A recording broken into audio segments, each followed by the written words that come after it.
দলের ভারপ্রাপ্ত চেয়ারম্যান জনাব তারেক রহমান 31 দফা মানে একটা রাষ্ট্র সংস্কার কাঠামো গঠন করেছিল, যেটা নিয়ে আমরা এখন প্রচারণা চালাতেছি। এই যেমন আপনার যদি ঘর বাড়ি কোনো কিছু নষ্ট হয়ে যায়, এটা সংস্কার করার জন্য কিন্তু মেরামত করতে হয়, এবং এইটা 31 দফাটা হচ্ছে রাষ্ট্র মেরামতের দফা।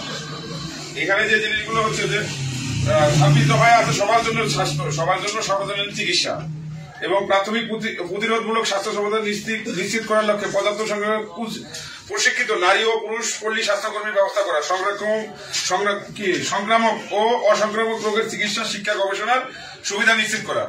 সবার জন্য স্বাস্থ্য মানে কি, আমি ঢাকা শহরে থাকি, আমার জন্য স্বাস্থ্যসেবা যেরকম তারেক রহমান যদি পরবর্তীতে প্রধানমন্ত্রী হয়, আপনি গ্রামে থাকেন, এই মানে এটা কি একাডেমি বাজারে থাকেন, আপনার জন্য স্বাস্থ্যসেবা একই রকম হবে।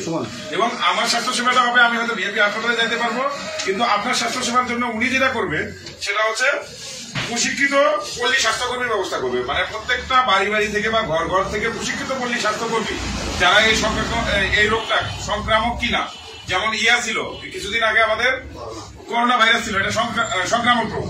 এই সংক্রামক রোগের জন্য ওই লোক, যে লোকটা আপনার স্বাস্থ্যসেবা দেওয়ার জন্য আসবে তাৎক্ষণিকভাবে, ওর একটা থাকবে যে এটা সংক্রামক না অসংক্রামক। তো উনি শিক্ষা, স্বাস্থ্য থেকে শুরু করে এই দফাতে এমন কিছু নাই যা নাই। উনি যে জিনিসটা করছে, এর আগের ফ্যাসিস্ট প্রধানমন্ত্রী, পলাতক প্রধানমন্ত্রী, সাবেক প্রধানমন্ত্রী শেখ হাসিনা যে কি করছে, যে উনি দেশ ছেড়ে চলে গেছে, পরপর 3 বার 4 বার অবৈধভাবে নির্বাচন দিয়ে জনগণের ভোট অধিকার কেড়ে নিয়ে দেশ ছেড়ে চলে গেছে, ভেঙে গেছে গত 18 বছরে। 31 দফা কিভাবে রাষ্ট্রটা মেরামত করবে, এটা হলো তারেক রহমানের পক্ষ থেকে 31 দফা, যেটা আরো 2 বছর আগে প্রণয়ন করা। আপনারা করবেন, ভালো লাগলে অবশ্যই ভোটটা দেওয়ার সুযোগ দেবেন।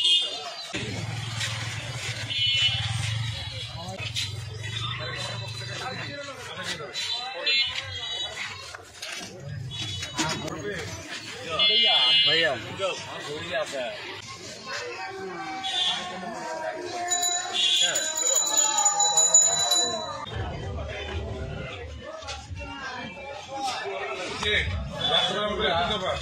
পরবর্তীতে ভোটটা দেওয়া ধানের শীষে হয়।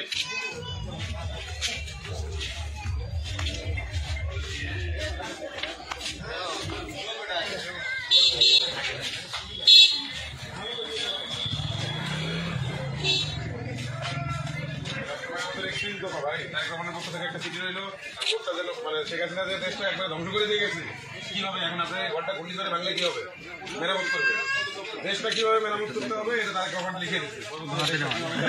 শান্তিমতো থাকতে পারে করবেন, এবং পরবর্তী ভোটটা অবশ্যই তারা শেষ করবে।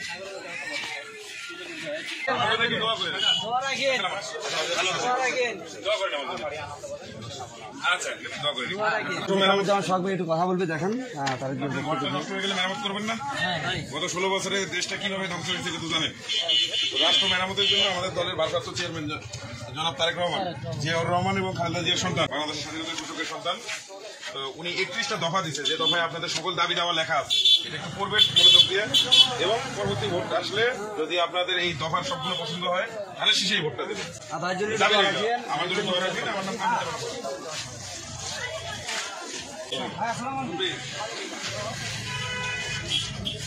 আপনার ঘর বাড়ি ধ্বংস হয়ে গেলে তো মেরামত করতে হয় নাকি?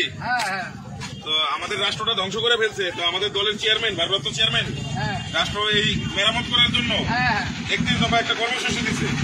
এই কর্মসূচির সাথে সংগঠন প্রকাশ করবে, এটা দাবি রইল আর কি। আর যদি বেঁচে থাকেন অবশ্যই পরবর্তী ভোটটা ধানের শীষে দেবেন। আর আমার জন্য দোয়া করেন। আমার নাম কামরুজ্জামান সোহাগ, আমি মনোনয়ন প্রত্যাশী এই আসনে। আচ্ছা মুরব্বী।